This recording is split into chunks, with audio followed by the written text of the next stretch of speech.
Today we have with us CA X Venkatramani. I'm sure a lot of us here are already familiar with him. I would like to give you all a brief introduction about him. So Venkat sir has been in practice for more than 30 years now. He is practicing CA in the field of indirect taxes majorly. He is a regular speaker at various fora at various fora and had presented a number of papers on indirect taxes at state and national level. He is also served as a committee member under various state tax associations and national associations as well. He has also co-authored 3 books. I welcome you, sir. It is our pleasure to have you with us and learn from your vast experience. So before we start, I would like to add that in case of any questions, you can write to us and we shall address them in our first break after 45 minutes and remaining them at the end of the session. Yeah. Over to you, sir. Thank you, Komal. Thank you so much. It's a warm afternoon. Nice to speak to CS at this hour. But before I get to the perspectives for a practicing CA, a small word about the tally I knew when probably just after my articleship sometime in 1985. Maybe I don't know, 86 or 88. I'm really not very sure. Maybe somewhere there is when Tally started. As a small partnership firm, I knew Sri S.S. Goenka and Bharat Goenka. The father and son duo had started this Tally. It was basically for accounting of very small dealers, which was in their mind at that point in time. And Bharatji was, I knew, had some kind of a qualification from NIIT. And he started this small entity called Puretronics. Puretronics is now the Tally of today. I also know by word of mouth and through some of my good friends in Tally itself that at some point in time, Reliance was using Tally.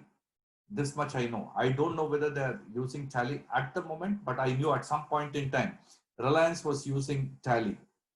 In fact, someone from Reliance prompted Tally to say that the number of digits that you are giving us is not enough, and therefore there should be more number of digits. This is what I understand. I could be wrong, but I think I'm more or less right, because at that point in time when I was following Tally, this is the information that I have. And I also know that Reliance took 50% of Tally stake sometime in 90. This is public news. It is available everywhere. Today, I'm happy that Tally is 800 strong, probably 800 people strong, probably 25,000 plus channel partners, or what they call as Tally partners, or call them by whatever name. And I guess probably 2.2 million plus licensed users. The biggest problem Tally has, probably even now, not just then, was piracy.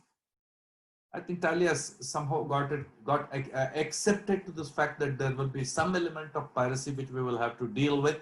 I'm sure they are doing some checks and balances, but what it was those days vis-a-vis what it is now, I see most of my clients using licensed versions. I see most of my friends using licensed versions. So I should think, while this piracy cannot be completely removed from this software business, there will be some amount of piracy, but I think Tally would learn to live life with that. So this is a little bit about Tally that I know of, and I will leave it to some of the officials of the Tally or officers of Tally who are here to probably correct me wherever I am wrong during the time of my question answer session or whatever it is. Now, coming back to perspectives for a practicing chartered accountant. When Arvind called me some time back and Komal spoke to me some time back that I need to just give a small talk on perspectives for a practicing chartered accountant, I tried to piece and put together some thoughts, or random thoughts if you can call, that came into my mind. So when I look at what are the basics for a practicing CA, I always believe that you have to get your basics right. But a young chartered accountant who is at the receiving end of my lecture will ask me, sir, what do you mean by basics? And how can you get your basics right if you don't know what your basics are? So I tried to piece together some of these thoughts that came in my mind. The thoughts that go through any chartered accountant at any point in time when he has to practice, because my topic for today is perspectives of a practicing chartered accountant, or random thoughts of a practicing chartered accountant. So I have removed the industry part out of the equation. Now, when I look at the practice part or practice perspective, the thought that comes to a chartered accountant at any point in time when he wants to practice, be it the moment he or she qualifies, be it 5-7 years later, 10 years later, the question is, why practice? So why would you want to practice? Why don't you join industry? Why don't you join business? Why don't you become an author? Why don't you become a teacher? Why don't you become a carpenter? Why don't you do anything that you want to? But why practice? This is the first question that you should ask yourself. Now, would you want to practice? Because if you look at bullet point 4, it talks of what is the practice objective. So if you club bullet point 1 and bullet point 4, why practice and the objective of practice, you have to find that answer yourself as a young CA or a CA who is going to get into practice at some point in time. Why would you want to practice? You want name, you want fame, you want money, or is it a lineage, or are you pushed into practice simply because your parents are in practice, or your uncle or aunt or relative or somebody known to you is in practice? Why would you want to practice? Get that absolutely clear in your mind. If you think that you don't have proper answers, I think you should not start practice till you are clear. You cannot say, my friend is practicing, therefore I would want to practice. You cannot say that somebody is making money, therefore I want to practice. You cannot say that I want to teach this government a lesson, therefore I want to get into practice. You cannot turn around and say, I want to practice because I find only successful people practicing. That is not the reason. You should align yourself to your thought process to say why you want to practice. Name, fame, passion, money, reading habits, profession, noble thoughts, service to the nation, service to society, nation building, call it by any name. You think through this process absolutely carefully before you say, I am going to practice, because a lot more opportunities are available to any individual CA, even if you don't commence practice. The next question that you should be thinking is, when should I practice? Should I start practice the moment I qualify? Or should I start practice after 5 years in industry? Should I start practice by first being an employee in a small firm, mid-sized firm, large firm, or a multinational firm for, let us say, 3 years, 2 years, 5 years, whatever number. So the question when I should start practices: 3 years post qualification, 3 years in employment, 5 years with practice with my friend, then I will start separately, or 2 years I will be with one mid-sized firm. So this question mark is not going to end. This question mark will always be in your mind, because even 3 years later, when you look at practice again, these questions will continue to haunt you. It is not going to leave you. So when is a good time to practice? I am saying today. Today is a good time to practice. But for that, you need to get a few other basics right. So as we go along this, let us look at what are those basics and etc. The next question that will come to your mind is, practice where? Practice in Bangalore, practice in Chennai, practice in Telangana, practice in Delhi, practice in Mumbai, Gujarat. People will tell you 10 things. People will also tell you go and open an office in Abu Dhabi, Dubai. People will tell you can also open an office in any other part of the world. That doesn't matter. So practice where is the first question. Now, to practice where, you should also answer practice when and practice why, the earlier 2 bullet points. Then the automatic reason will be practice where. Where do you want to practice? In a small town.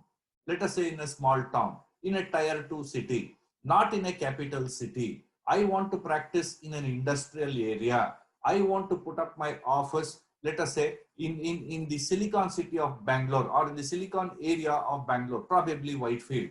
Where? Wherever you want to practice, you can practice. In this digital world, the whole practice is open. The arena is open. You can have your practice wherever you want. But when, why, and where, once you answer this question, the next question is, with whom you should practice. Whether it is alone, whether it is with your friend who is your batchmate who qualified along with you, whether you want to practice with your boss where you are an articled assistant, whether you want to practice with somebody whom you know in a city outside where you are living, whether you want to practice with somebody who is unknown, you want to go and meet him or her and say, listen, I want to be a part of your firm, or why don't you take me as a part of your firm? Start practicing with them, not on an employment basis, but on some kind of a professional arrangement. So practice with whom. This whom, if you want to take a partner or if you want to be a part of a partnership firm, I will take you to the next slide and tell you what is the difficulty of this man whom. I will come back to the first slide earlier, but look at some of the truths of joining hands with a partner. I'm sure a couple of my friends who are here might really know what I am talking of, because they might have seen this slide on my desk when I was practicing. Look at the first truth. If you want to become a partner with someone, or somebody wants to take you as a partner, you want to be a partner with someone else, you want to join hands with somebody else, you want to join hands with some other professional like a CWA or whoever, you want to join hands with a large firm and become a small partner there, or you want to become a large shareholder in a small partnership firm, choice is yours. All wins, all varieties are possible, but keep this 5 golden truths in mind. These are not any law laid down. You will not find this anywhere else. These are years of practice of various professionals, where it is put together, pieced together. I am not saying that this is the gospel truth. I'm just saying keep these thoughts in mind. Now, there's some truths that you see there is the truth that I think these are truths. You cannot legislate one partner employee into prosperity by legislating another partner or employee out of prosperity. That means, what does this mean? That means you cannot take one partner. That means if there is already one person as a proprietor is there, you cannot take one partner by legislating another partner out of prosperity. That means if I am practicing as Venkat and I decide to take one other CA as a partner, then I am legislating myself out of prosperity and making another employee prosperous. That means I am giving some part of my earning to that person who is my partner. If you think that this is how it is going to be, I don't think you should practice with that firm, because by legislating one partner out of prosperity, you cannot let another partner prosper, because you are only sharing what you have. There is nothing new that is coming to the firm. You are not expanding the horizons of your firm. So if you are going to enter a partnership with somebody where you think one part of it you are going to part with, or one part of it you expect out of him, that is not the firm that you should be looking at. Look at the second truth. What one partner receives without working for, another partner must work for without receiving. What does this mean? This means, let us assume that somebody is going to join me as a partner. And if I am going to pay that partner who I think is not going to work for, that means he is going to practice in a completely different area. 2 years, he is not going to earn anything out of it, or he knows nothing. He is just a raw chartered accountant who has come into practice, and you want to take him as a partner, then you have to be absolutely clear that one partner or employee is going to receive something which another partner or employee is going to work for to pay him. That is not a fit case for practice. You should not be going into that place. The firm cannot give anything to anybody. That means if there is already a firm and you want to join there as yet another partner, then the firm cannot give to anybody anything that the firm does not first take from somebody. That means if there are two partners already practicing, you want to join that firm as a third partner, or they invite you to become a third partner, then the firm cannot give you anything which it first does not take. That means if it tells you, come, you practice company law in my office, that means it is going to get a company law assignment. It is taking something from somebody and giving it to you. Alternatively, one of the partners can think that, okay, it is too much of a work to do on my part, therefore I will share a part. Then you are legislating one partner into prosperity by legislating another partner out of prosperity. That means there is a share that is going to happen. If 2 plus 2 becomes 5, I am fine with it. If 2 plus 2 is going to become 3 and it is not going to be 4, then I have a problem with it. So the firm cannot give anybody first which it does not take from somebody else. You cannot multiply wealth by dividing it. It is not possible. If your theory is that you are going to multiply wealth by dividing it, forget it. Don't waste your time. Don't expand your partnership. Don't join that firm as a partner. You are not going to succeed at all. You have to be extremely careful that wealth cannot be multiplied by dividing wealth. This is a gospel truth.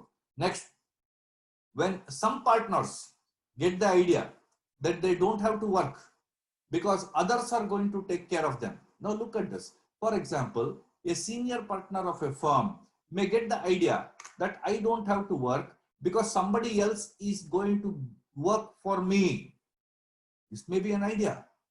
I can always think, because I am 55 years old, I can always think that I can take a younger partner, make that younger partner work. That means I am getting an idea that I don't have to work because my younger partners are going to work and pay me that. Or when the other partners get an idea that they don't have to work because Venkat is going to work or somebody else is going to work, that is the beginning of the end of the firm. That is the beginning of the end. Trust me, as partners, all of you have to work. That is why when I go back to this first slide, you have to be extremely careful with whom you are going to practice. Keep these 5 gospel truths in mind before even you commence practice. You have to be extremely careful with the choice of the partnership firm with whom you go. You can go to a large firm, become a partner there, you will get lost, you will lose your identity, you won't know what you are doing, your interest will be something else will be thrust upon you, you will continue to do it because you are given a head there, you will not be able to exit there because there will be some non-compete clauses, you will get into all kind of difficulties. Therefore, the first bullet point with whom, please pay some attention before you commence your practice. Next, practice, and practice in which area. You want to practice in, let us say, income tax. In income tax, what do you want to practice? You want to practice transfer pricing. You want to practice, let's say, domestic transfer pricing. You want to practice cross-border transactions. You want to practice in specialization in high net worth individuals for salary returns. You want to practice on capital gains. I don't know. The entire scenario is open. Similarly, every legislation that you can think of, areas are open for practice. Professionals can get into any area of practice. It doesn't matter. It doesn't matter. But then the choice is yours. I want you to make the right choice at the beginning, because if you don't make the right choice at the beginning, you may have to switch 2 years, 3 years, 4 years later, like how I switched my loyalty from income tax to indirect tax 25 years back. I switched. I lost a reasonable amount of time. But then what I learned there definitely did not go waste. It helped me in some other way. But today, things are different. Today, what the time that you have lost will take you years of effort to rebuild. It will take you, because the laws have become more complicated than what it was earlier. And there are far more number of chartered accountants who are in practice competing for that piece of the pie.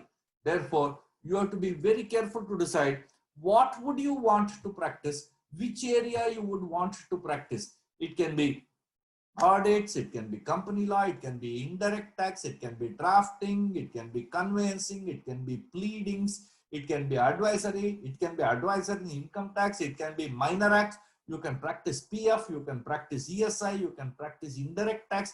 You think of the legislation. you will be able to practice as a chartered accountant. I don't see any difficulty at all. The question is, what will you earn? We will come to that probably sometime later. Sir, you are telling me to practice in, let us say, for example, Shops and Establishment Act. What will I earn? Definitely you will earn, because I don't see any chartered accountant who is practicing in respect of that legislation. And along with Shops and Legislations Act, there are some minor acts also which go along with it. For example, trade licensing. It goes along with it. So there is a whole lot of avenues that are open. The moment you get into it, you will know what is the difficulty and how much of knowledge you will have to gain. Then what kind of practice do you want to have? What kind of practice? You want to have a chamber practice. That means you don't want to go to the department, which means you don't want to litigate. You don't want to go to meet officers of the government department to work on licenses. I don't know, trade licenses, whatever it is, copyrights, patents. You don't want to represent your client. So you're happy doing chamber representation, the chamber advisory work. Choice is yours. If you want to be in litigation practice, you have no choice, but you have to go to the department. If you want to be in litigation practice, you have to meet with the officers of the government. You have to meet the people in the court. You have to be aware of the judges. You have to be aware of the members of the tribunal. There are so many other things. You want to be in advisory practice. Well, you can be in advisory practice, but then you are expected to know the business. If you don't know the business, you cannot be in advisory practice. If you want to be in advisory practice, then your knowledge level must be far superior to the person whom you are advising. If the person whom you are advising is far more intelligent than you, then you are not in an advisory practice. You are not going to get any file from anybody. If you are going to be in advisory practice, then you must be far superior to your peers. You must have a peer advantage when you are going to be in an advisory practice. You want to teach, continue to teach. So I am giving you the entire gamut of what kind of practice you want to have. There is no limit to practice. No limit. You can have any kind of practice. So the objective of practice should be, why would you practice, when to practice, where to practice, with whom to practice, which area to practice, whether it is chamber, litigation, advisory, teaching, audit, tax, whatever you want to practice, you can. But in order to be in practice, there are some basic qualities that you should have. What are some of these basic qualities? You should have phenomenal amount of reading habits. If you want to be in practice and you say, sir, I'm not going to read, I will not be able to read, I am not able to retain, my retention power is very poor, then we have some difficulty. If you don't have the reading habit at all, then I don't think practice is meant for you, because practice is all about updating knowledge. Practice is about knowing what happens today evening, in today morning. If you want to know, then that is the quality that you should have. You should be ahead of your times. You should expect changes to legislation. You should expect change in business. So practice is always going to be something where your reading is never going to die. Your reading is going to be a part and parcel of your life. You should always be in a position to visualize ahead, think, read those issues, then be ready for what is likely to come. Any chartered accountant who wants to practice must be absolutely patient for the long haul. If you say, I am going to practice today, then think that, okay, 1 year from now, I will have 50 clients. 1 year from now, I will have 50 lakh practice. 1 year from now, I will have 25 employee office. 1 year from now, I will have 5 employees. 1 year from now, I will have 3 branches. 1 year from now, I am going to get, I don't know, some of the largest multinational companies as in my clientele. Forget it. Don't waste your time. Don't waste your time. Practice. Any person who is in practice must be patient, and he must be prepared for the long haul. It is going to take you years for you to make some name and for some of the largest clients in India to come to your table. It is not going to be possible. I have seen hundreds of practitioners who have thought that they are going to get this. They will never get this, because all of the qualities that I am listing out, if you don't have, either you will get 1 or 2, be happy with that, or you will get none, or the 2 or 3 that you have will also leave you.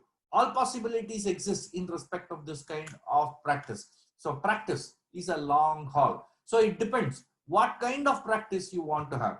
There are several practitioners who have told me, sir, I don't want large files because I can't take the pressure. I can't take the pressure of building up my office. I can't scale up my office requirements because large clients will need more office space, more number of people, more preparation, being up to date, knowing that business. Choice is yours. If you want to have a small practice, not that none of this will be there. If you want to have a small practice with smaller clients, then the demand on the practitioner will be lower. So also your earning, your visibility, your aspirations have to be at much lower levels. So be very careful. If you are not patient and if you are not ready for the long haul, you are in for some trouble as a practitioner. As a practitioner, you must have solid interpersonal skills. Now, what is interpersonal skill? Interpersonal skill is not something saying, hello, hi, da, how are you? Can I meet you tomorrow morning? No, that's not interpersonal skill. Interpersonal skills are knowing what your client wants. You should be ahead of him.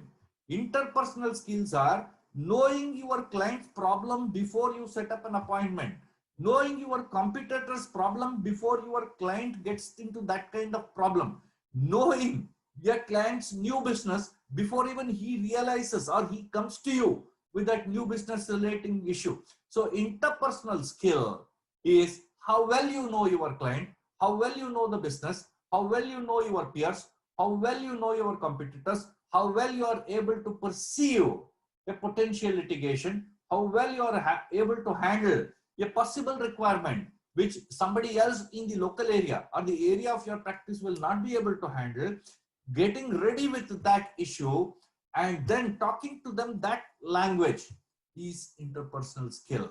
You have to be extremely careful. Interpersonal skill is not knowing a good friend of yours thinking that he is going to give you five files tomorrow morning. Forget it. Nobody is going to give you any file. Nobody will give you. In fact, your friend will take away 2 files from you, right? So be extremely careful that interpersonal skills does not mean expecting somebody to give you some kind of a file. That is not what I am talking. Networking ability. What is networking ability and what is interpersonal skill are both the same, are both in some way similar, if not the same. Now, interpersonal skill vis-a-vis networking abilities are two different things. Interpersonal skill is what I told you, is looking forward to your problem that way. Networking ability is if you don't know how to resolve an issue, then if you don't know, your client has an issue, you don't know that law, you don't practice that law, or you practice that law but you don't know the solution. You practice that law but you have suddenly landed up in a larger issue. You don't know what decision you should take. Then your networking ability comes into operation.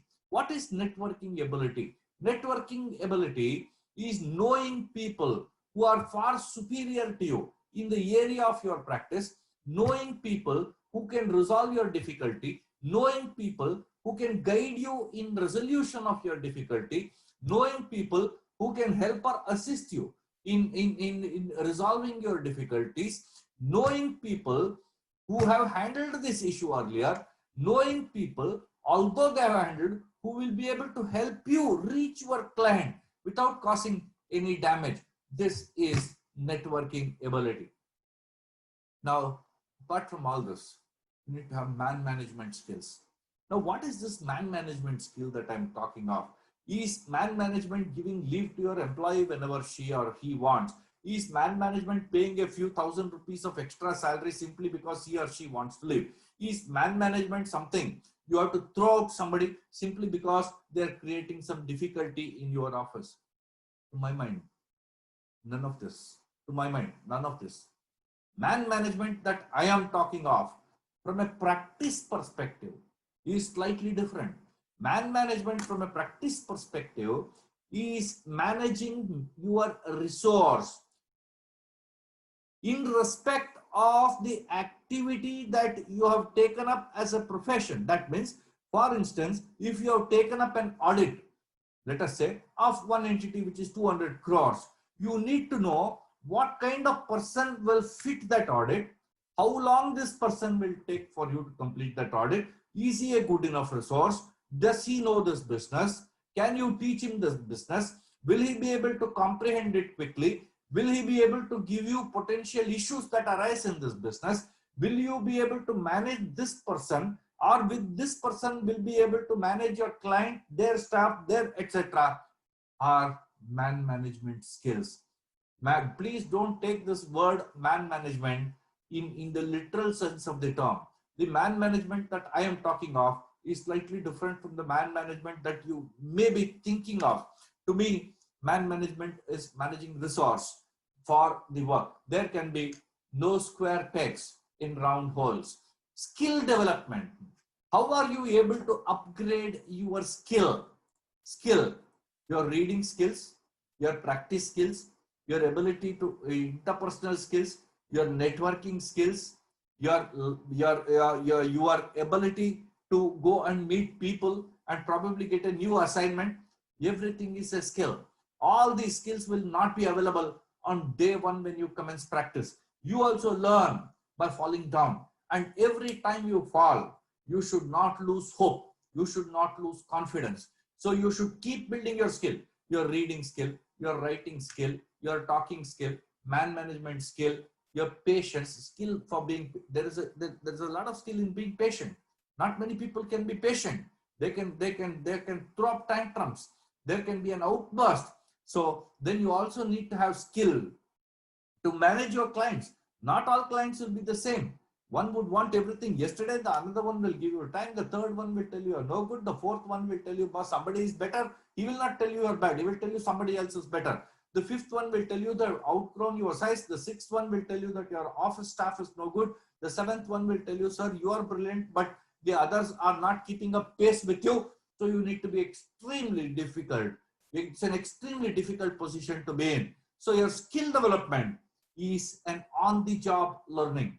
Your skill development, no amount of looking at your senior, no amount of looking at your friends, no amount of looking at your peers, no amount of getting trained in a classroom sort of situation will give you all of these skills, because skill development is something which you learn on your feet on a daily basis. The last point is, having commenced practice and having got all of this, how long you want to practice is the next question. How long you would want to practice? 10 years, 5 years, 15 years, till the legislation is there. The legislation may be repealed. What will you do? What will you do? There are people whom I know who are practicing, for example, in central excise, and that legislation is no longer there. People who are practicing monopolies and trade restrictive laws, that practice is no longer there. That statute is no longer available. So you will have to be careful. How long you want to be practiced, how relevant you want to be practiced. You want to practice for 10 years, you want to practice for 15 years, or do you say, I want to be in practice till I'm relevant? There are some professionals who say, I would want to practice till I die. However long you want to practice, however long, my simple point would be, if you are not relevant for your practice, I think you should hang up your boots. You should hang up your boots. Don't come in the way of your firm. Don't come in the way of people. You are doing a phenomenal disservice to your employees. You are doing a great disservice to your client by not being relevant. Because if you are not relevant in so far as that statute is concerned, that area of practice is concerned, you are not telling your client, you are not cautioning your client, you are not educating your client, you are not warning your client, and lastly, you are not driving the right knowledge to your client to say, boss, be ready with this. Something is going to come and hit you 6 months from now.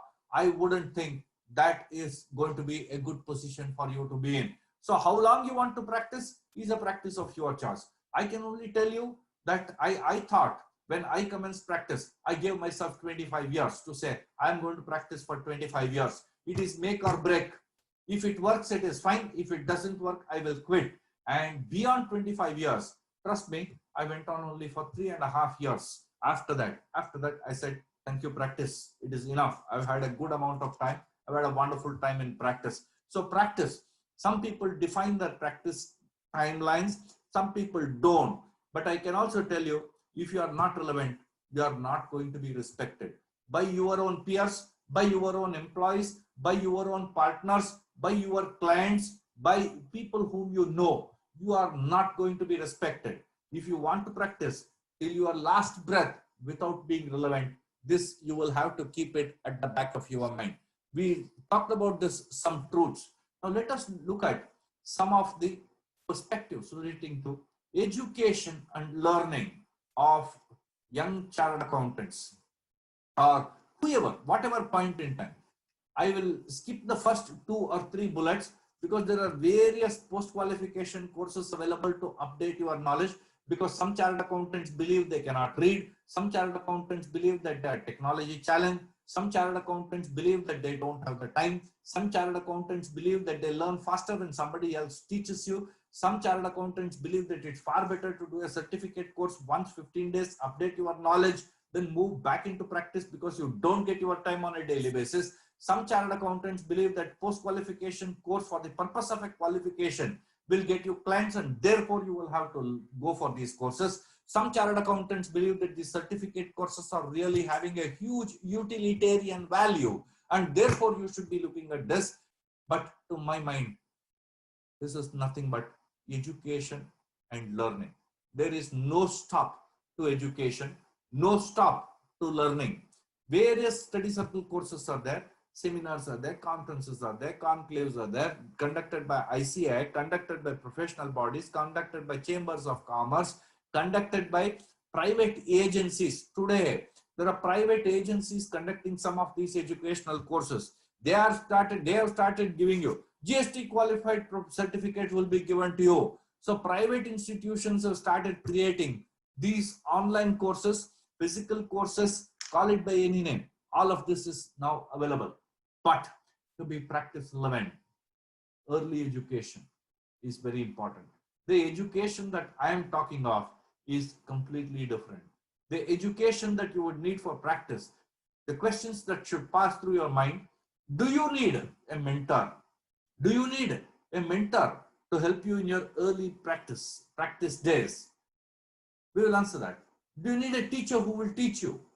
A mentor is different from a teacher. Please be careful, don't associate both. Do you need someone where you can observe that person and learn? Can you self-learn? Do you have a godfather? These are some of the questions that always keep cropping up. I've heard young chartered accountants telling me, what is his problem, sir? He has got a godfather. So for him, getting files is not an issue. Getting fee is not an issue. Both these will take you nowhere. Trust me, I will give you file and I will give you fee. You are only as good as that file and as good as that fee. You will not get a second file and you will not get a second fee. So it is not going to help you. So what is early education for practice? Do you need a mentorship? My suggestion would be, please look forward to somebody as your mentor. He can be young, he can be old, he can be younger than you, he can be way older than you, he can be your peer, he can be somebody who is not connected to your profession at all. It doesn't matter. So long as he is an achiever, he has achieved something, there is reason enough to look forward to him as your mentor, Now, who is this gentleman by name mentor? This gentleman by name mentor is a man who tells you you are wrong right on your face. If he tells you you are wrong, then he is the mentor. He is not even your friend. A friend is an all-weather person, whereas a mentor is a person who is strictly associated with your practice, with your professional achievements or non-achievement. So this mentor is this person who will be able to tell you, who will be able to guide you through your difficult periods. Good for you if you have a mentor who is in the same profession. He will be able to help you. He will be able to guide you. He will be able to steer you through troubled waters. He will also caution you, saying, please don't take this path because that path is going to put you in a lot of difficulties. So a mentor is a person whom you need because he's already gone through all these headaches and he will tell you which path to take. It is up to you whether you take it or don't take it. You want to rough it out, good. You will learn it the hard way. You want to have a teacher. A teacher can only take you thus far. He will not be able to take you further. He will not be able to take you further because a teacher is someone who will be able to teach. You would have far exceeded your teacher's expectations at some point in time in your profession. Therefore, teacher will be able to help you for some time, but a mentor will be able to take you farther. Can you learn by mere observation? Can you learn by observing? This is not something which we learn by observing. If I'm going to probably learn by observing, let's say one of the finest advocates in India, there is some bits and pieces that I will learn, but is that reading good enough for me to observe and learn? I'm afraid not. It is not enough. It is one part of your practice, but it is not the practice perspective or the education or learning alone. So it's one part. You learn the code craft, you look at the language employed, you see their body language, you see how well prepared they are or how not well prepared they are, how do they handle clients. All these are observations. By observing, you learn, because everything cannot be taught to you. Self-learning. How do you self-learn? It's easy for me to sit here and tell you, you go learn and come. You will have a difficult client who will tell you, I won't pay your fees because you lost 4 issues out of the 5 issues that were there. So if at that point in time I were going to tell you, go and self-learn, then you will be in great difficulty, because the fellow has come to fire the hell out of you, not pay your fees, by telling you you didn't represent me properly, by telling you that you were not prepared, by telling you that he made a mistake by giving you the file, by telling you that he has lost his job because he gave you this file and you lost the case. After all this, if you say I'm learning by somebody else losing, I don't think it is education or learning. You have to be extremely cautious. We will learn all of this sometime later. Do you want a godfather? I told you earlier, a godfather can take you only that far, to the extent of a file and a fee. Beyond that, I don't think a godfather can take you in respect of education, learning, and practice. He cannot. So long as he's there, that file will be there. The moment he leaves, the file leaves along with him. Therefore, what else is important? Reading habits becomes important. The question that immediately comes to your mind is what to read, how to read, when to read, why to read. All this becomes important. What to read, how to read, when to read, and why to read. Now you look at this reading habits with bullet point number, I think skill. Next bullet point, skill. So when you're looking at reading habits and when you're talking of speaking, reading and writing, try and associate both these bullet points in one shot. What to read? I want you to read everything that is relevant to you, including some of it which may not be relevant to you at this point in time. For example, I want you to read management books. I want you to read books on English. I want you to read fiction. I want you to do some light reading. I want you to read geography, history. How much can you read? For a professional, life is only reading. You continue to read. Now there is a difference between read and study. I will tell you the difference sometime later. Now, how to read is the next question. You cannot read. You have to read law differently. You have to read management books differently. You'll have to read fiction differently. You'll have to read magazines completely differently. So the way you read a magazine, you cannot read a provision of law. The way you read a provision of law, you cannot read a management book on management. The way you read a book on management, you cannot do serious reading of a dictionary or a constitution of India. You cannot do it. You have to read all of it differently. So as a practicing chartered accountant, young chartered accountant or a chartered accountant who wants to enter practice, look at the quantum of studies that you will have to do and learn how to read.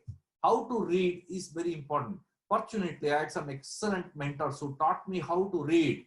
So you will have to find some mentor who will teach you how to read, when to pause, when to go with the comma, when to go with the punctuation mark, at what point in time you have to continuously read without stopping. Because each time you read, you will keep getting a different perspective or a different meaning to it. Therefore, what to read, how to read, having addressed, when to read daily. I tell young chartered accountants or professionals, minimum 3 hours a day. If you don't read for 3 hours a day, perhaps it will be difficult to remain relevant. I am not saying that you will be irrelevant. It will be difficult to remain relevant. Because if you don't read for 3 hours a day, somebody is overtaking you. You are trying to deliver your job or do your practice your profession by relying upon somebody else's knowledge, which is very dangerous, which is extremely dangerous. Therefore, you have to read daily. That is why to read daily and when to read daily is the same reason. Suppose you were to rely upon your article clerk, or you were to rely upon your manager who is in your office, who also happens to be a chartered accountant, and if you don't read, be careful. He will come and tell you, sir, I have seen that circular, sir, that circular talks of this. The language in the circular may be different. The punctuation could be placed at a completely different place. The circular may have been issued in a completely different perspective or backdrop. The analogy to that circular could be something else. The context in which the writer of that circular saw it would have been completely different. Now imagine if all of this is lost sight of by your manager and you say, it is all right, I think my manager would have taken care of. You are living on borrowed knowledge. I don't think you are a fit person to practice. You should not practice. Somebody else should be practicing. I'm being very harsh, but that is how it is. So you have to be practiced. You have to learn how to read, when to read, what to read, and why to read. So what is skill development? Skill development is speaking, reading, and writing. Now let me make it very clear. If you don't read, you can't write. If you can't write, sorry, if you don't read, you cannot write.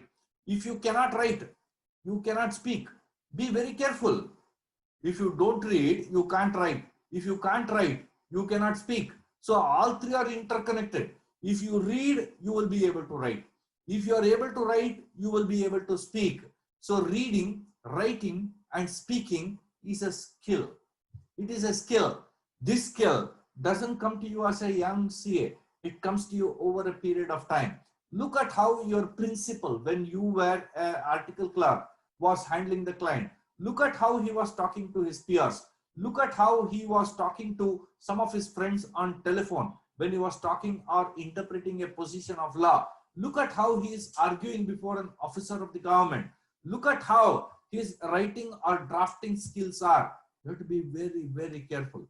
You can't digitize that beyond a particular point in time. Therefore, is digital skill development required? Of course, yes, because I am the finest example to say I am technology challenged.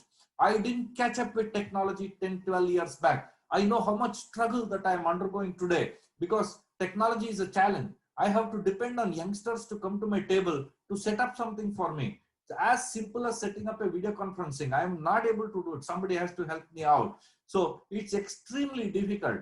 And this actually, to be honest, I have a digital psychosis. I'm very scared of this digital technology. So you have to be tech savvy. I'm not saying you have to be hyper savvy like how the tech guys behave, but I think you should have a fair amount of hands-on knowledge. You should be digitally literate, if I can say so. Friends in profession. How does friends in profession help you in skill development? There is a fantastic saying in English: surround yourself with solid leadership.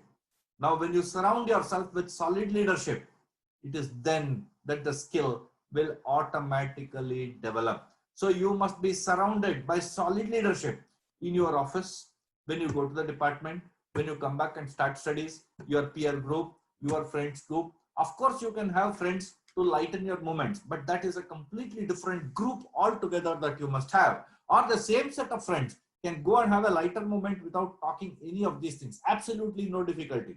But you must have friends in profession who are solid in leadership. That is when you will learn. From them, you will learn the language employed. You will have to learn the legal language. You will have to learn the language of advisory. You will have to learn the drafting language. You will have to learn the art of drafting replies. You will have to learn the art of writing after you have read.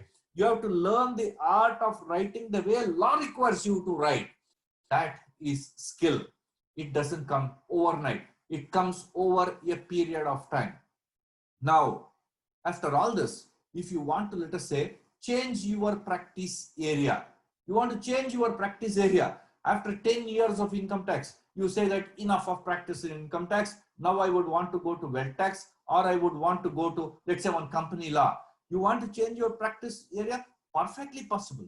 It's not impossible at all. But my suggestion to you would be, you go back to the first slide I told you, where you have to get some of your basics right.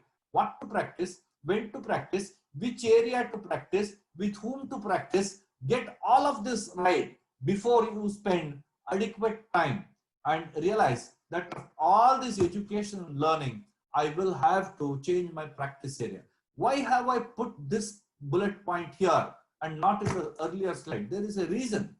We are now in an era when the legislation which chartered accountants are basically used to, company law, income tax, indirect tax, excise, customs, service tax, I don't know, whatever law, most of these laws are undergoing deep-rooted changes.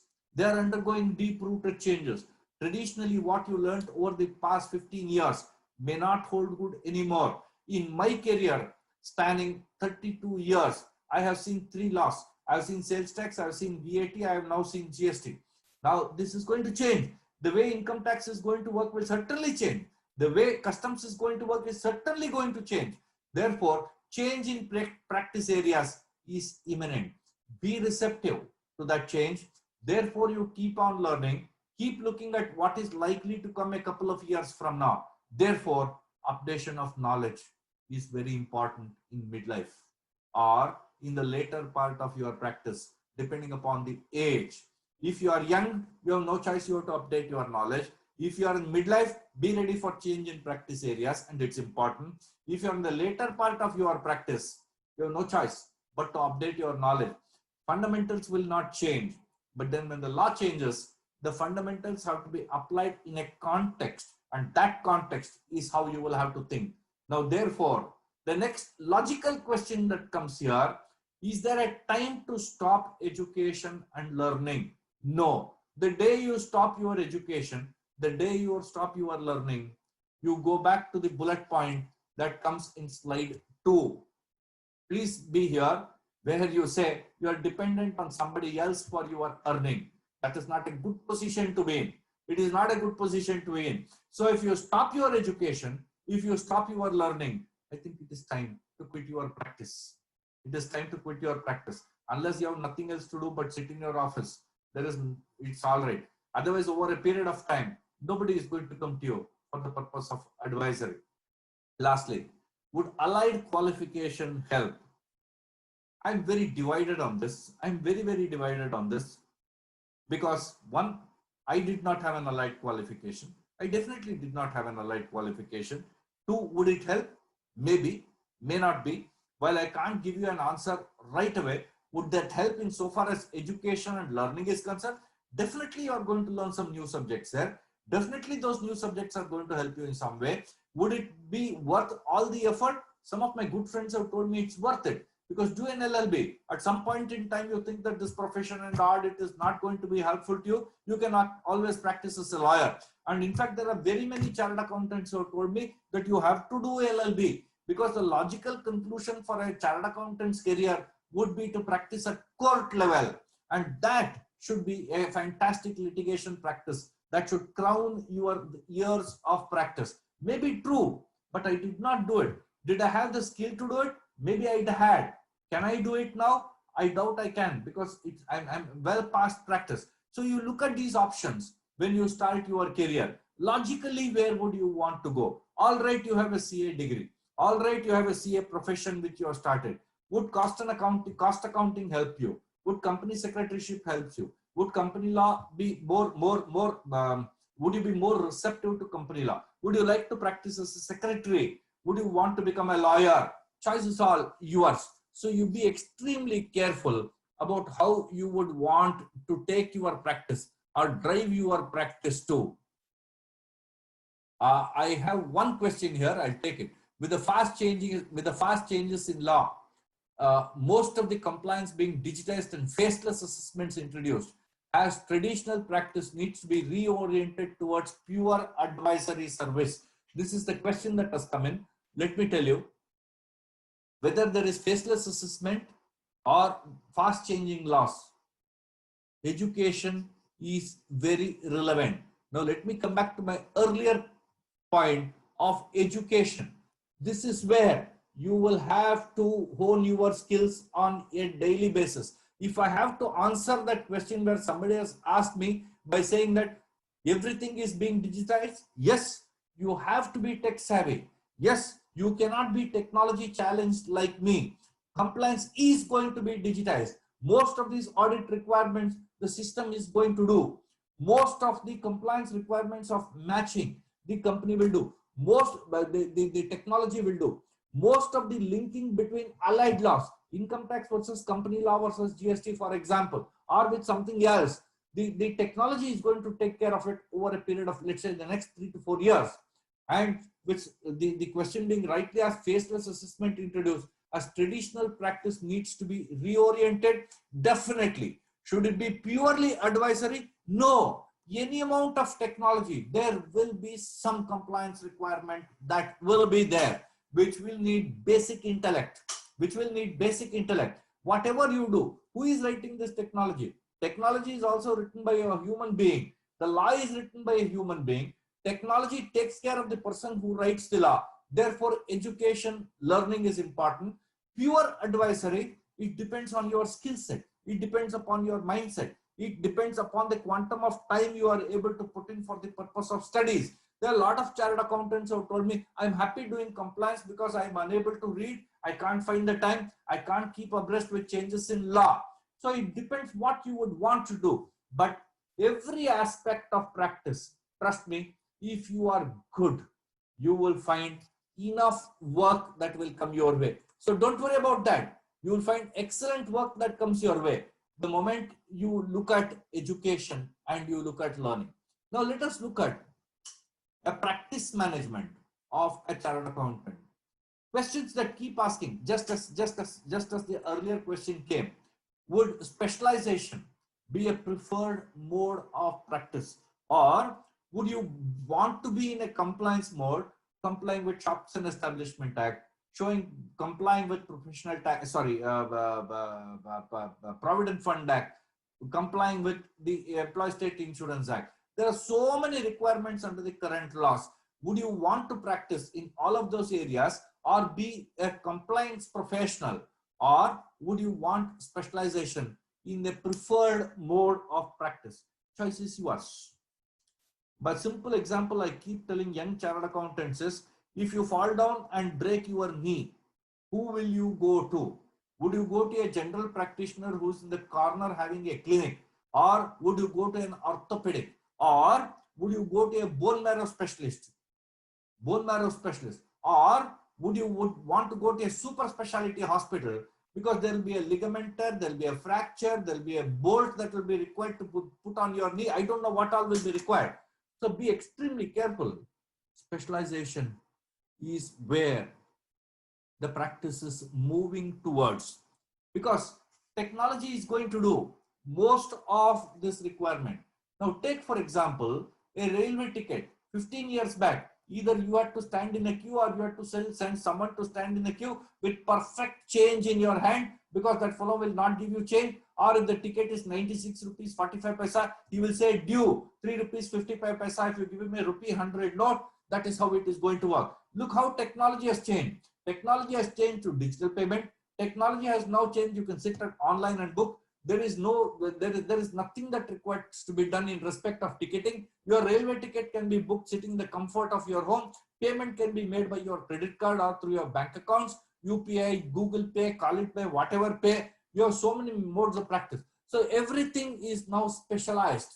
It is now specialized. There is no longer the ticketing agent who is required, who was taking care of the compliance requirement of buying a ticket. Similarly here, filing returns, updating returns, etc.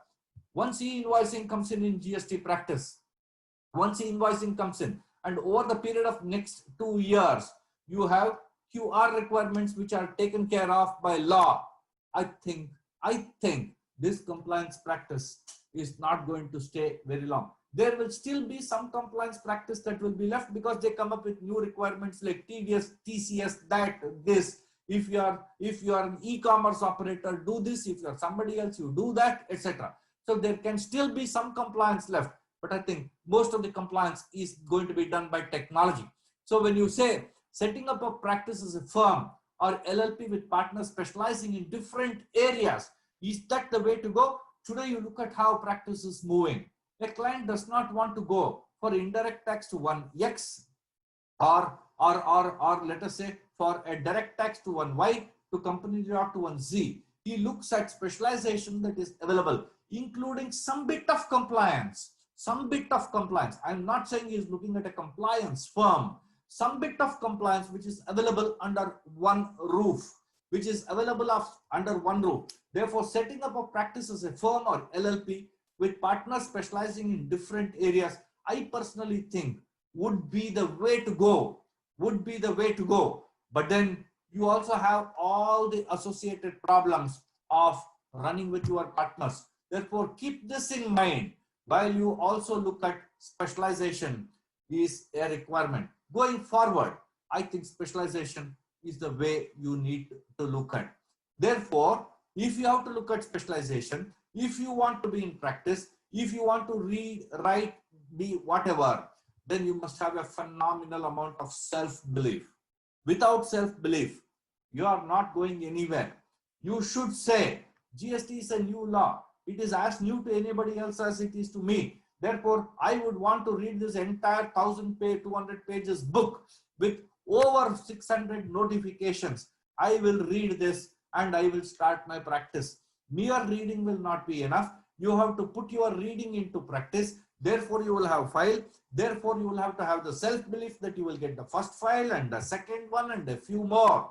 Therefore, self-belief becomes very, very important in practice management. You have to believe that you will be able to deliver. You will have to believe that you will be able to litigate. You have to believe yourself that you are a good advisor.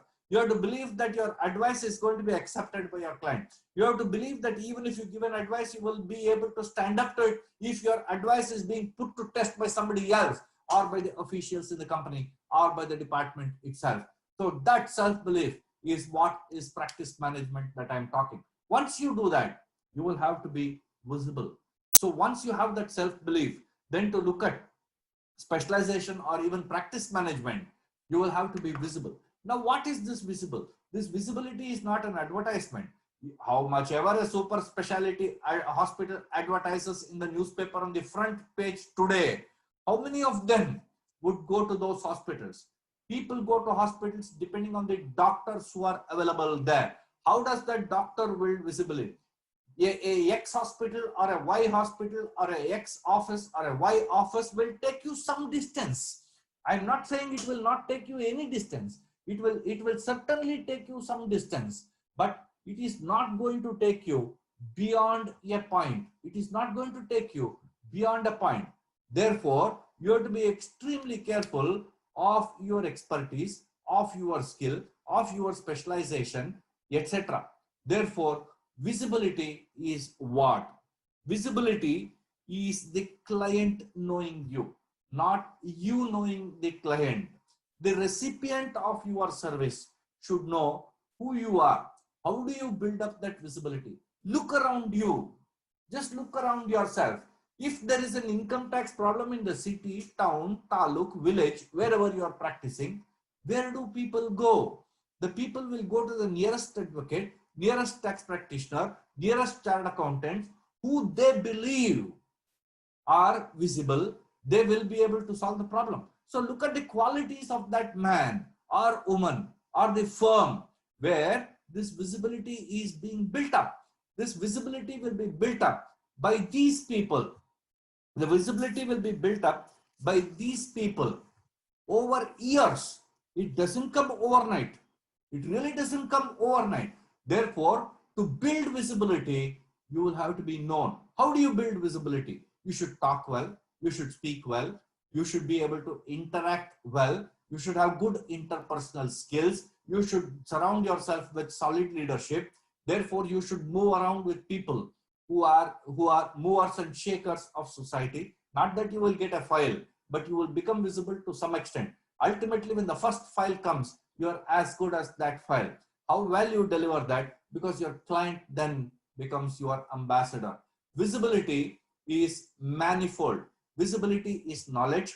Visibility is public speaking. Visibility is writing articles. Visibility is writing small, small articles in the newspapers, local newspapers or magazines or journals, or call it by any name.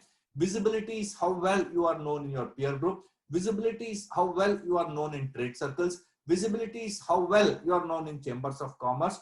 Visibility is how well you are known in the department. Visibility is the opinion that the departmental officers carry about you. Visibility is about how your peer group talk about you. Visibility is how much of effort you put in on a daily basis. Visibility is how well your employee talks about you in public.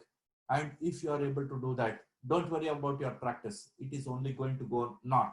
Now, who are your ambassadors?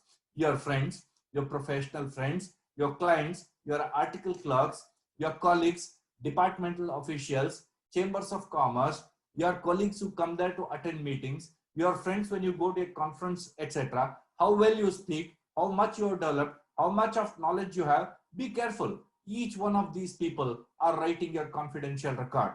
Just as you are writing somebody else's confidential record, these people are writing your confidential record.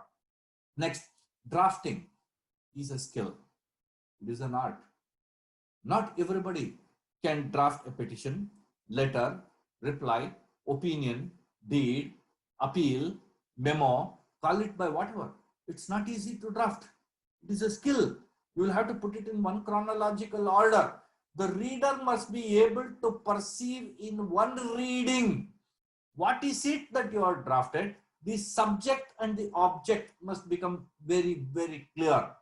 There are hundreds and hundreds of professionals who believe they are very good in drafting, but they are all over the place. I'm not saying I'm good in drafting. There are some fantastic craftsmen. There are some fantastic chartered accountants who have that skill and the ability to write a petition or write a document, write a deed, write a memo, write a letter, or write a note. Now, that is a skill. That is an art. The language you employ. You don't need to put in high sounding words to read a document where you need a dictionary beside you. It must be in simple language, easy to comprehend, cover the subject, make the recipient understand what he is talking of. That is a skill and that is an art. So practice management should have drafting skills also as part of its curriculum. Next, you have office management. Now, what is office management? Office management is literally not opening office and closing office. It's not what I am talking of. In a practice management, office management is completely different from the time of closure and time of opening to the quantum of tea that you buy or sugar that you buy to the crockery that you have is not the office management that I am talking of. Somebody else will handle that. Don't bother about that. The office management that I am talking of is considering the quality of people that you have in your office.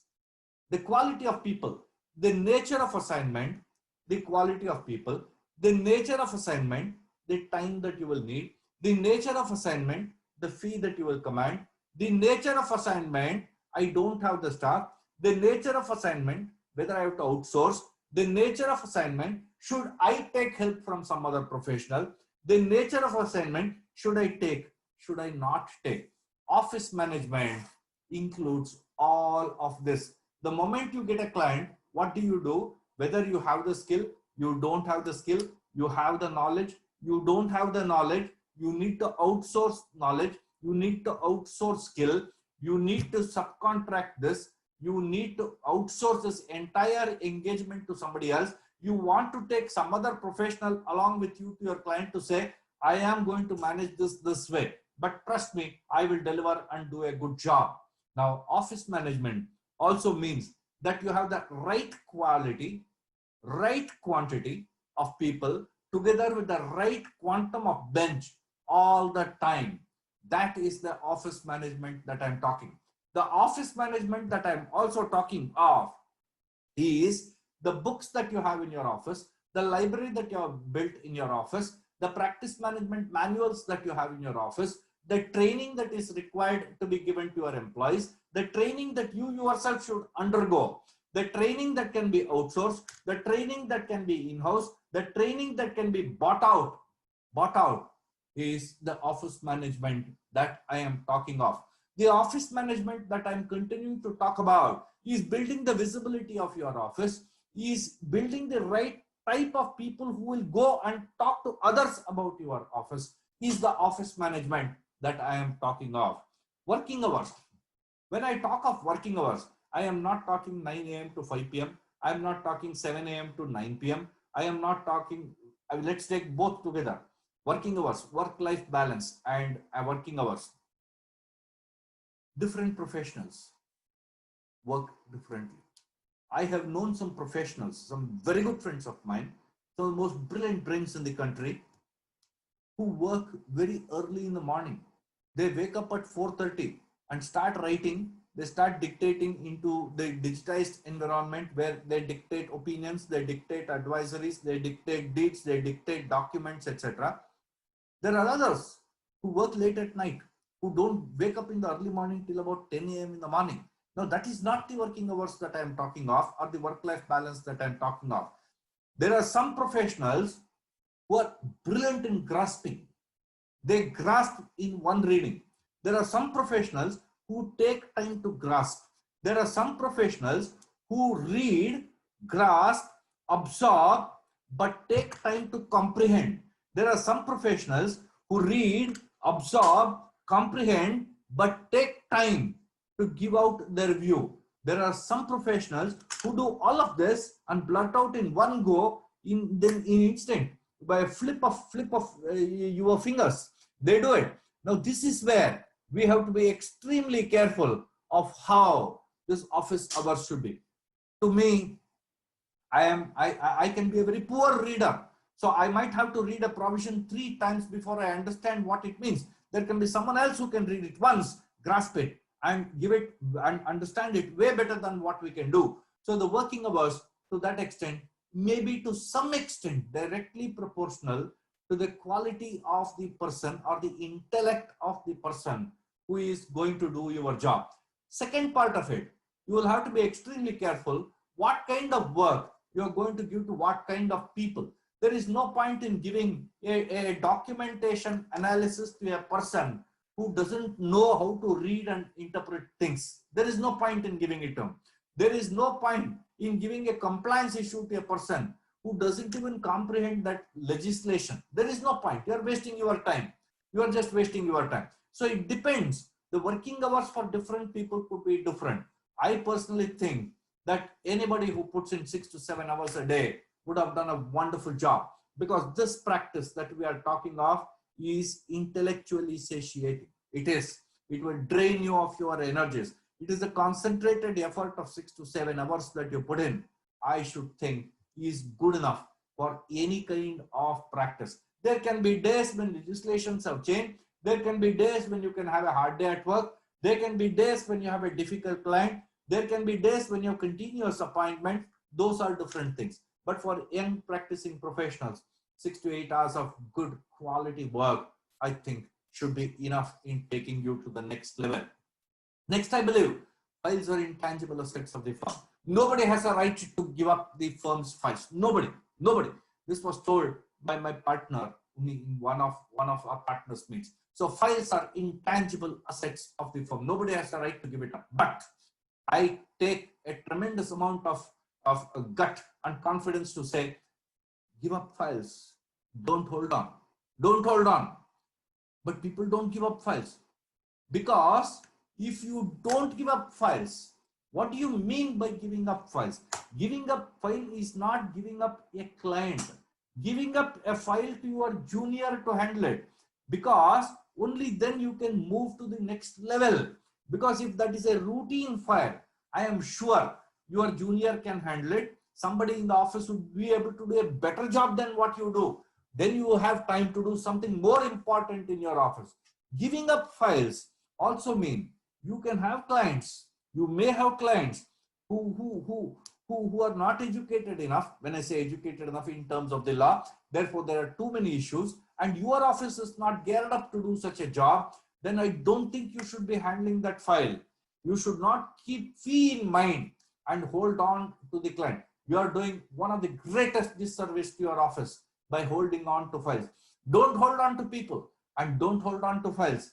And people don't give up files because they always say, this is the first file that I got. This file, my father's, he paid the first fee to me. This is the first file where I won an appeal. This is the last file. This is the last file, but an important file which I don't want to give up. There is nothing. I think there is more emotion playing here than being professional in your approach. Personally, I should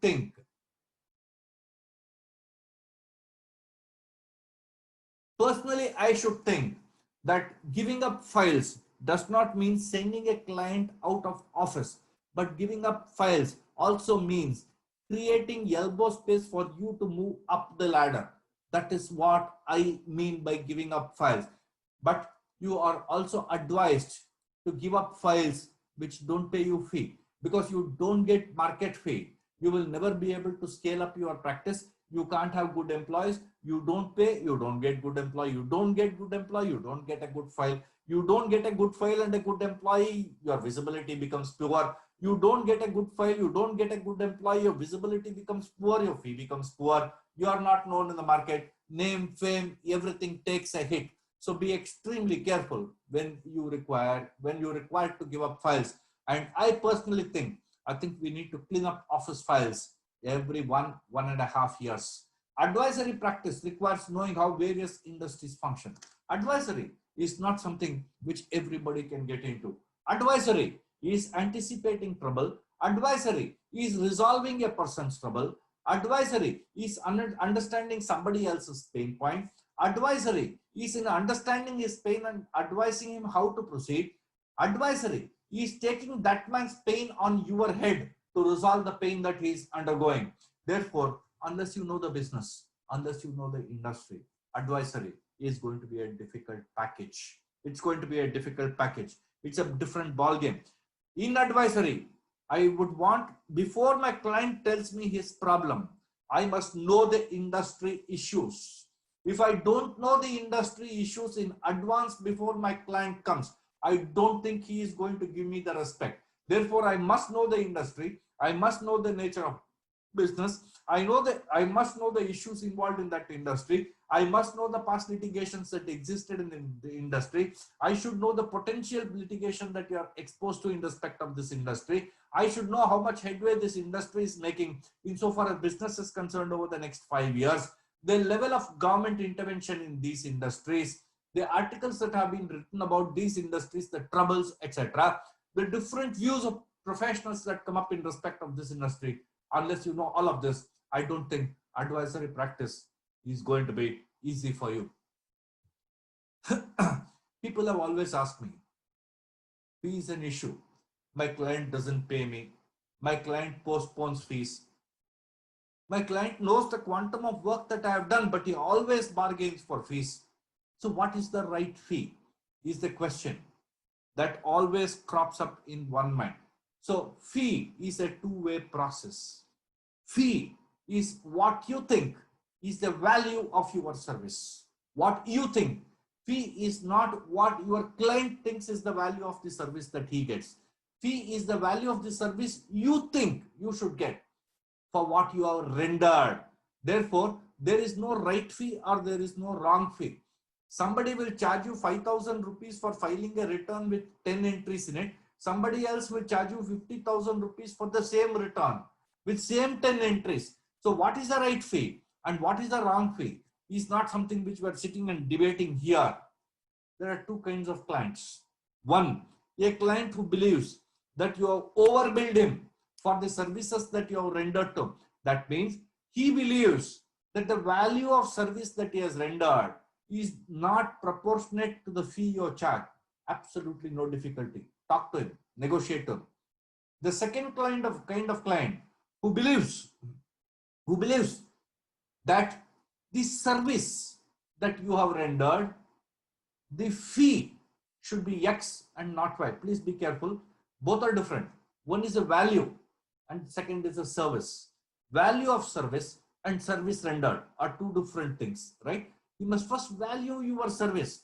Only then he will be able to look at the fee, right? It is not the quantum of work. It is also the quality of work. Please look at it in those terms. You will understand what I'm saying.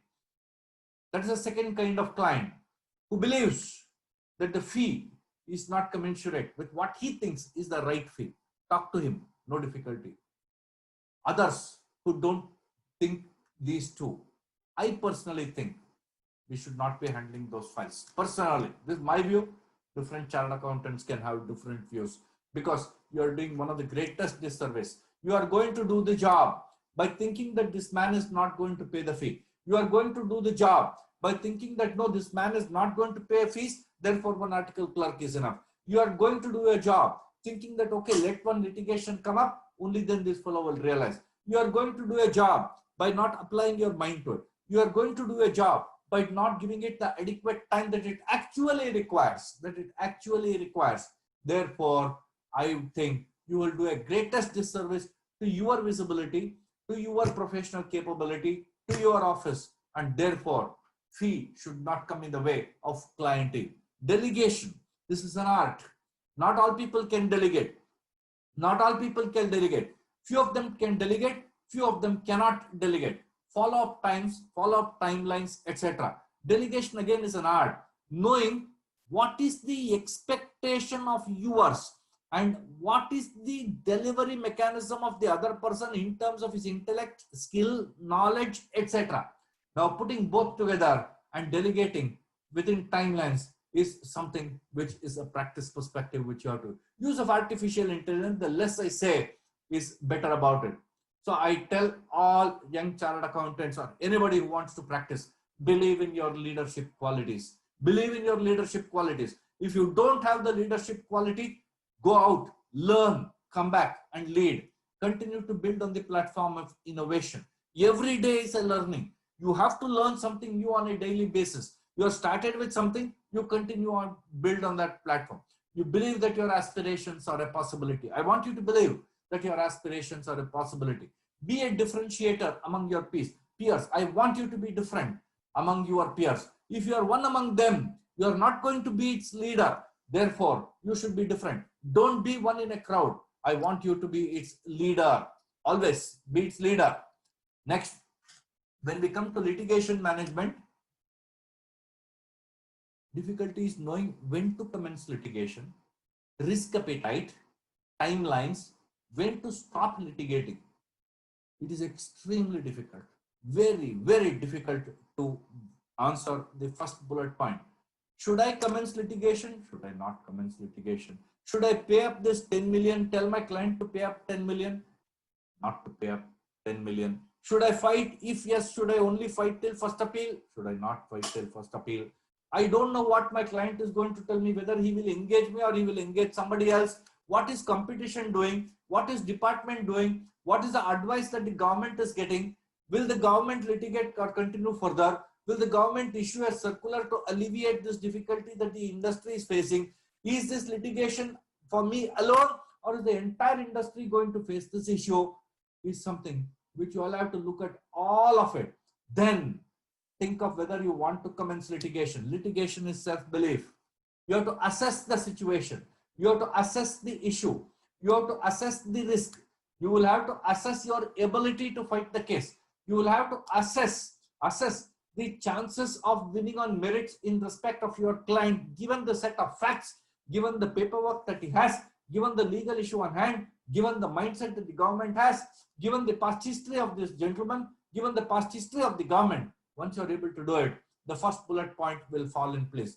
Initial years of litigation management, even the first bullet point will get answered. If you spend some initial years in knowing the return, its preparation, its filing, a good bit of litigation is procedural, good bit of it. Although litigation on law, litigation on facts is completely different, good bit of it which is procedural.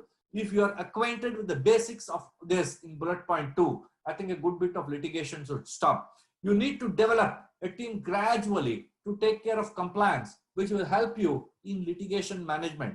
Because if you want to litigate an issue, you should also develop a team which takes care of compliance, because compliance leads to returns, returns leads to assessment, assessment leads to appeals, appeals is nothing but litigation. So you're preparing the risk appetite of your client, the timelines, your advice, knowing when to put a stop to it, knowing when to commence a litigation, compliance becomes very easy. Drafting is a skill, as I told you earlier. It is very critical. This forms the foundation of litigation. If you know how to draft, if you leave any issue unaddressed, you are going to get into bigger litigation. You should also know how to address, what to address, what is the quantum of issue, what is the issue, and what quantum of support that issue needs for you to succeed. You will have to be extremely careful in understanding all these issues in litigation management. Litigation management also means reading, being up to date, being aware of the case laws, being what is happening not just in this state, but in other states or countries which are different, knowing the product, knowing the business, knowing the client, knowing how much of it you can take, are all parts and parcel of litigation management. Faceless assessment. This question came in earlier. Replies to notice should be clear. So faceless is coming, compliance is going. Should you be in advisory? Nothing. Most of it will lead to litigation. That is how I am foreseeing. Somebody who is going to be in litigation practice, let me rest assure you that next 15 years, you don't need to worry. This litigation in India will continue. You don't need to worry at all, because the government is in no frame of mind to stop the impending litigation that we have, not just in GST, in any law for the time being in force in this country. I don't think they will resolve it. Therefore, litigation will continue to exist in this country. Now, all of this other 3 bullet points that I'm talking of would require a young CA to go and sit in a tribunal, to go in order to understand the process and procedures of litigation, to accompany a senior CA, go sit before the officers, learn how the questions are asked, learn how to answer them, go sit in a tribunal, go sit before an appeal forum, tell your senior friends to take you and just make you sit there, learn this entire nuance of litigation management. Litigation management will take you places. It will make or break your day. It will make or break your life. Don't think that simply because you lose a case, you would have lost something else. That is why in litigation management, you will have to be very careful of this anecdote that is on your screen. There will be some day when you will lose your case. Conduct yourself. What does it mean? When you lose your case, don't complain by saying client did not give me details on time. Client did not support me in this litigation. Client did not give me this agreement. Client did not tell me in time that I have to engage somebody else. Don't lose your conduct. You will lose a case, but conduct yourself. Second, you will lose a case. You will also lose a client. Now, the client will tell you, you did not represent me properly. I should have gone to some other counsel. If you had told me that this issue will come up, I would have gone to somebody else. If you had told me that this is a weakness in this case, I would have supported it with some other document. If you had told me that the other company has won this case by hiring an ex-counsel, I would have done it. So the client will tell you. You will lose a client, but you don't lose your court. That means don't lose your judge. Don't lose the tribunal. Don't lose the commissioner, right? Someday you will lose the court, you will lose the client, and you will lose the case. Don't lose your conscience. Don't lose your conscience. Rev up your conscience. This requires a lot of reading and upgradation. The last point for me today, perhaps the last slide, is specialization and diversification. Now, what is the difference between specialization and diversification? Specialization is when you already have a particular nature or class or kind of practice in your office, which is, let us say, up to a compliance level. Now, specialization means moving up to the next level, say an audit, say an advisory, say a representation, say a litigation management, say a due diligence, say a forensic audit. Now that will be specialization. What is diversification? Diversification means I have never seen a company law book in my life, but I want to diversify into company law practice. Would it be possible? It would be extremely difficult. Therefore, specialization should be from day one. Then you start your progress. But in between, if you want to stop your specialization and diversify, please look at the opportunities and options that you have. My suggestion to you would be I don't think any professional today can be a specialist, I mean it, in inverted commas, in two different statutes. It's extremely difficult. Extremely difficult. You may be a specialist in one law. You may have a reasonable working knowledge of allied laws. Perfectly possible. But to be say that I'm a specialist in company law and I'm also a specialist in income tax law, in today's complex nature of business and complex nature of laws, would I think be near impossible for somebody to contest. There can be somebody, I would give up if there are some professionals like that. But look at some of the list of audits that we are talking of.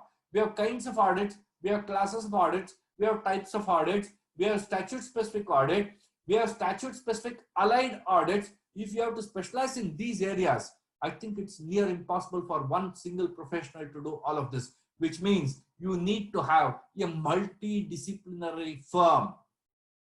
Diversification, alternatively, needs to have dedicated leadership for each area. If you want to diversify, my suggestion would be that please have different partners who will be able to head each area of practice. To say that I will only take care of company law compliance, I will only take care of company law litigation, I'll take care of income tax compliance and income tax litigation and audit, including GST. I think in today's world, it is extremely difficult. Then you'll become a general practitioner and you are not going to be a specialist or having a diversified nature of business. Initial years, none of these areas will be profitable. What I mean by profitable, you will not be marked to market. You will not be marked to market. Your fee will be so low. You would have delivered high quality service. Your fee will be so low. Somebody else for a lower quality of service will be earning a higher fee. Your fee will be so low that your client will be unable to pay. Your fee will be so low that you have no conscience to ask your client for the fees because you will think that he will not recommend somebody else. Your fee will be so low because you don't know what to ask for your fee. Your fee will be so low because your client believes for the number of years you have put in, that is the fee that you deserve. Now, with specialization and diversification, all of it will take a backseat. Things will change. If the division is not self-sustaining for a long time, please plan to hive off. Please plan to hive off. No point in running that division. It is not going to work in a CA organization. You can continue. If there are many chartered accountants who believe that, well, I need to have an X division because it is going to bring in a Y division's clientele. Forget it. Client is not a fool. He's not a fool. Don't think, for example, that you need to have a PF practice, professional provident fund practice, to get you an audit. Forget it. No client is going to come. That fellow is always going to think that you're only a professional provident fund practitioner. He will not even come to you for his income tax return. Don't even think that today the market is very intelligent. Your client is exceedingly intelligent. Specialization and diversification is the way to move forward, is my belief that I think that we will have to look at. Last slide. There's too much of education here. I've listed out some of these post-qualification courses and certification courses that would be available for young chartered accountants who would want to look at any of this. Please look at some of these courses where you would want to practice, spend some time and energy on this. Then you decide what you want to do insofar as your practice is concerned. So ladies and gentlemen, I have tried to share whatever thoughts that I have, and I believe that I have shared it without fear or favor. I have been very open in sharing my thoughts. There is one anonymous attendee who has asked for a query. I have the subject knowledge, but my communication skills need improvement. How do I go about it? If you have the subject knowledge and if you don't have the skills to communicate, then please do what I said. First, you read. Once you read, I want you to write. Once you write, I want you to speak. So you have to learn to read, write, and speak. And that I mean is communication. So if you have to learn communication, don't say, I don't know English. If you don't know English, you're expected to go and learn English. Don't say, I cannot get reasonably good words to write this communication or an opinion or a memo for my client. You are expected to be good in your language. You are expected to be good. So you will have to up your skills insofar as language is concerned. So the language employed in an opinion must be partly legal, must be partly communicative, must be what you understand, make your client understand. Always think that your client is far more intelligent than you. That is when the best out of you will come. Don't use high sounding words in your communication. Don't think your client is going to fall for the flowery language that you use. Nothing doing. He's not going to fall for it. In the end, he will tell you, sir, madam, in this 20-page reply, can you tell me where is the answer to my question? He will come back to that. So don't waste your time. He's not going to pay you fees simply because you have copied down 15 sections and 14 subsections. You are not going to go anywhere. Communication is an art. And also keep in mind the person to whom you are addressing your communication. If the person to whom you are addressing your communication is a managing director of an entity, please remember, he doesn't have time to read your 20-page opinion. He needs a synopsis. And in that synopsis, which is 1 page, 2 page, you please give whatever is his attention that is required. Nothing more, nothing less. I hope I've answered this question. Thank you, ladies and gentlemen. Thanks a lot. I'm open for any questions. I have overshot my time by about 4 to 5 minutes. Thank you, Tally, for having given me this opportunity. Thank you, Arvind. Arvind is a good friend of mine whom I have known for over 20 years. I don't know if Arvind is here. He is the one who perhaps heads one part of Tally across. I don't know whether he heads China or Sri Lanka or whatever, but he heads Tally. Thank you, Komal. I have seen you for a second or third time now. Thank you so much for giving me this opportunity. I'm sure I have quite a few of my friends here who would be listening to this and who must be laughing their way out, thinking that what is this man talking? But I have probably given you my practice perspective and probably the thoughts that were in my mind, some of which I didn't do as a professional when I got the opportunity, some of which I did but failed, some of which I thought I should have done a couple of years earlier. All of those find place in this presentation. Thank you so much, Tally. Thank you so much, ladies and gentlemen. Thanks a lot for the time. Thank you so much, sir. First of all, this session was really amazing. So thank you for sharing the great insights, and I'm sure your advices will be very helpful to all our attendees. And we have, okay, I can see one more question. So in the chat, they have mentioned, so communication is important than language. Is that right, sir? So how do you... Komal, whichever way, but I have a question. Can I answer that question? Yes, sir, please. Yes. How important is it to have an independent director sort of position for CA firms? Now, Guru Prasad, if I were to answer your question without fear, without favor, then I would think it's important to have. Now what happens in CA firms is very simple. A partner evaluates another, partners evaluate themselves. There is nobody else to tell them that this is where you are going wrong. This is where you are going right. Why this independent director or a critic sort of a position was never opened by CA firms all these years? It was for the reason that there is confidential information that will be there. Don't tell me companies don't have confidential information. They too have, right? Second, it was not open because chartered accountants always believed that their file will be taken away by a second person. The chartered accountants always thought that the person who is going to come and sit as an independent director or a critic or a director or call him by any name, he is going to go and talk to the client saying that the CA firm is not doing a good job. For this job, you go to X, for that job, you go to Y and move away files. Completely ill-conceived, completely wrong. I think an independent director sort of position for CA firms is going to be the prime mover over a period of time. I think that's a fantastic thought, Guru Prasad. I should personally think that an independent director sort of position for a CA firm is the person who will flag off or who will red flag the issues that are likely to crop up. You must be thankful to have such a person. I think go for it. Whichever firm wants to, you will be the first of the kind, not just in the country, probably in the world. Next, Amit Vaishampayan, can you share the PPT? Komal madam, can you share the PPT? Sure, sir, we'll do that. Yes. Next question.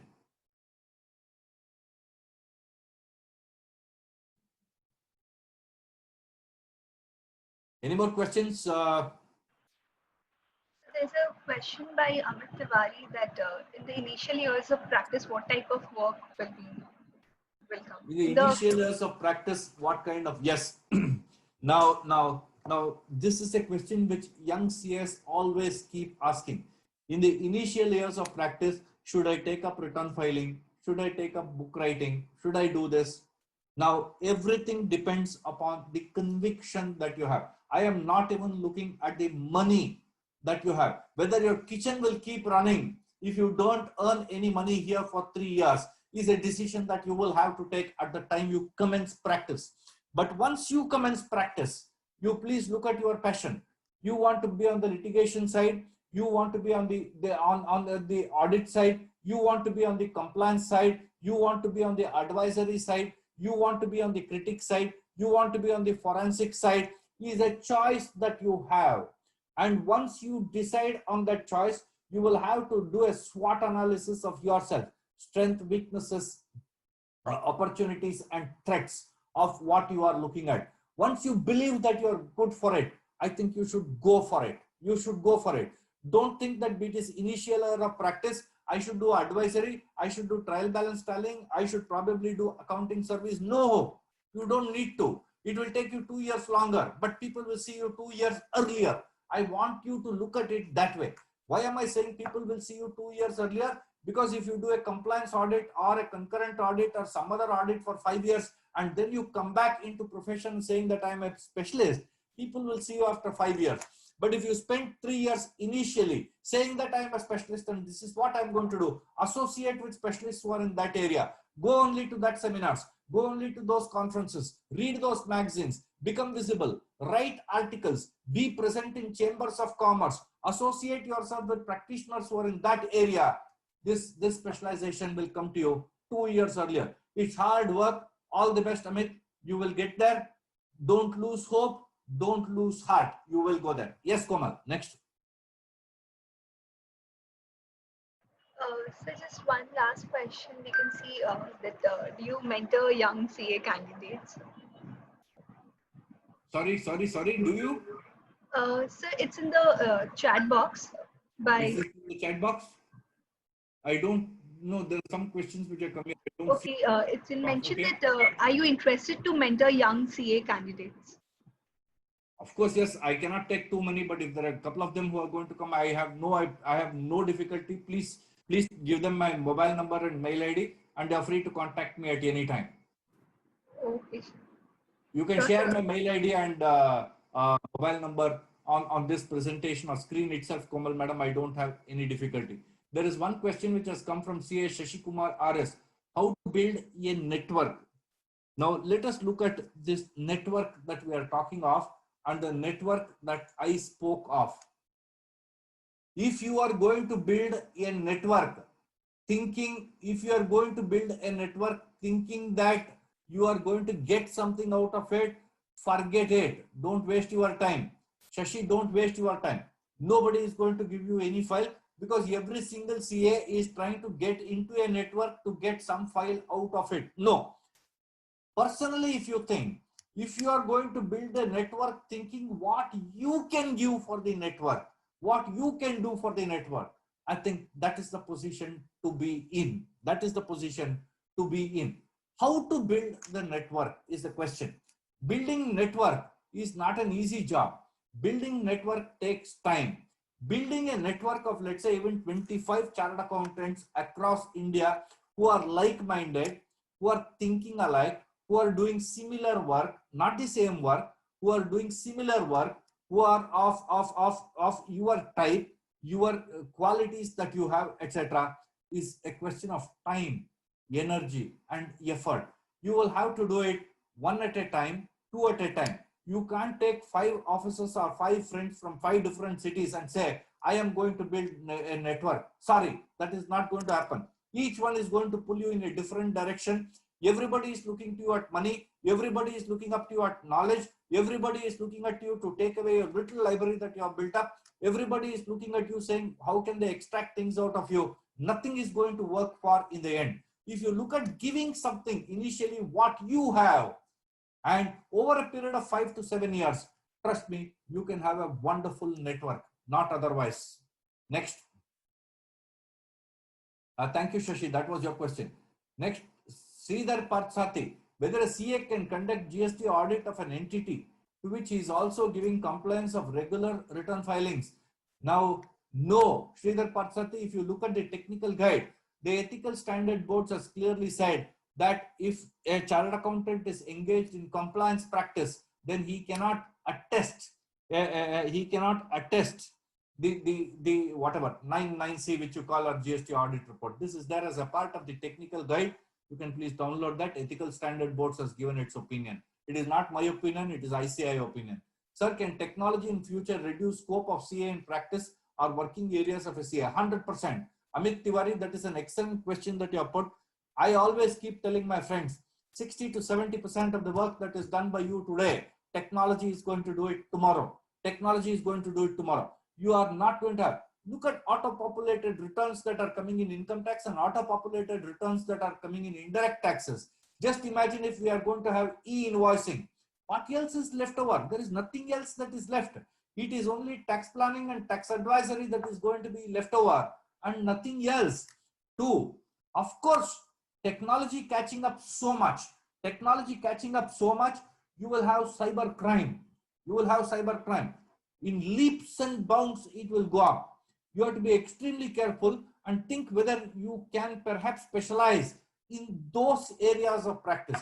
But if you are looking at traditional compliance areas of practice, I would think it's only a matter of time. I am not looking at even audit as being a long-term perspective insofar as indirect tax and any other area is concerned. I think that is in a matter of time that is going to go away. It is going to go away, but audits will come back in a different way or different manner, looking at perhaps the data, document, data science, technology is going to be captured. They will tell you to give additional detail, data and details. Please be very careful, Amit. I think that is the way to go. An excellent speech. Thank you, Sridhar Parthsati, sir. I am so happy to see you on this forum. Thanks a lot. I just shared whatever came to me in my mind. I hope I did not hurt any of these professionals while I gave my talk. It was a very candid speech that I gave. I did not even think that somebody can be hurt, but I presume if somebody is hurt by what I said, my profound apologies to each of these professionals. Yes, Komal, madam. I can see, sir, that there are some great overwhelming responses you're receiving, some amazing feedback. And so I'd like to conclude this session. So before I conclude, once again, I'd like to thank you for taking out time from your busy schedule. And for the people who are asking for the recording of this session, so I'll ensure that we upload in our Tally YouTube channel because this session is really amazing.